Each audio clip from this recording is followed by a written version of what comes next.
I've got a great question here from Adya Fox. Oren, do you have any thoughts with using the straw in different registers? For example, I was taught in belt to submerge the straw deeper into the water for a higher belt. Well, that's very interesting. So if we think about what's going on here, when you put the straw further into water, you're generating more resistance. Is that necessarily what you require when you're belting? I might disagree. I would probably say you might want to back off some of that energy, because if you overpower the system, you're going to create mechanical issues within that system. And so, yes, when we put sort of more resistance, we're kind of rebalancing that overpowered state and we're just helping things, but it's not efficient.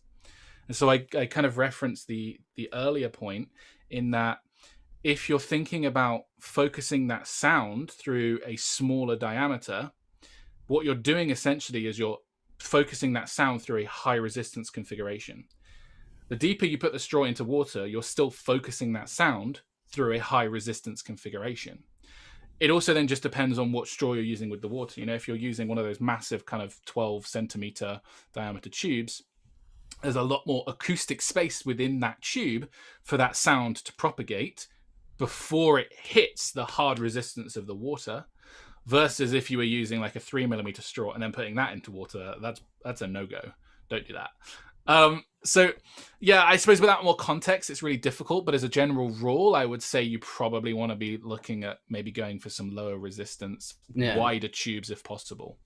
Yeah, I'd have to agree on that. Now, the initial thought process is when you're using a straw or a tube, it will increase your vocal fold deduction through this back pressure. That's a good benefit. And increasing pressure, that could be the goal or the thought, but I think it's also a common misconception. The deeper you put in the water, the more pressure, and that's going to force the super and subglottic pressures to increase.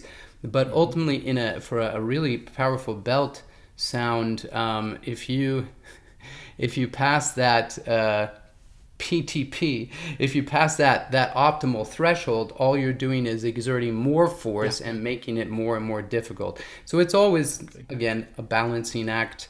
But we don't have the complete context of why that was recommended, so we don't want to come out and say we know it all, but just as I would agree. And also for a belt singing, you do want to have quite a stable inner shape of the vocal tract. So with the bubbling, you're going to get a constant boop, boop, boop, boop on your belt. Yeah, it's very That's not really going to encourage the stability. The main benefit that I'm taking away and that I've experienced personally with the bubbles is that it's that massage, and it's very almost therapeutic.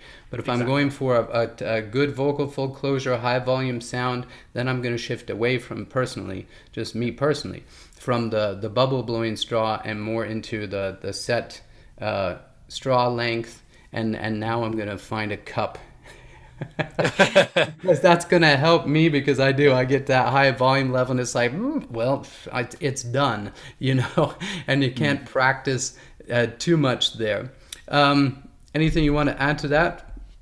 No, I completely agree. I think that's really good logic. And again, we don't have the complete picture, but broadly speaking, I think if you think about what we've just spoken about, you could probably get to the solution yourself based on what you're working with. So hopefully that was helpful. Yeah, it's a great question, and you're gonna keep asking good questions and come to the right conclusion.